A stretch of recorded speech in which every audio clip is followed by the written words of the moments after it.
আচ্ছা ধরো তুমি এমন একটা কাজ করলে যেটা আমাদের ইন্ডিয়ান লকে ব্রেক করলো, বা ধরো কিছু একটা কাজ সেটা ইন্ডিয়ান লতে অ্যাজ আ ক্রাইম হিসাবে ধরা হয়, বা সিভিল লতে সেটাই তোমাকে ফাইন বা ড্যামেজেস দিতে হবে, কম্পেনসেশন দিতে হবে। তোমাকে যথারীতি তুমি কাজটা করার পর তোমাকে অ্যারেস্ট করে নিয়ে গেল, অথবা তোমাকে কোর্টে ডেকে নিয়ে যাওয়া হলো সেটার কম্পেনসেশন নেওয়ার জন্য।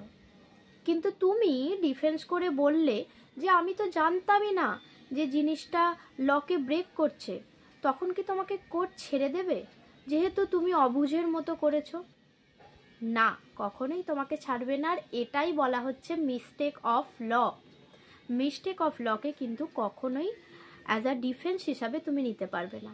এটার পুরো লং ভিডিও যদি তোমরা দেখতে চাও অবশ্যই আমার চ্যানেলে দেওয়া আছে, দেখে আসতে পারো। বাই।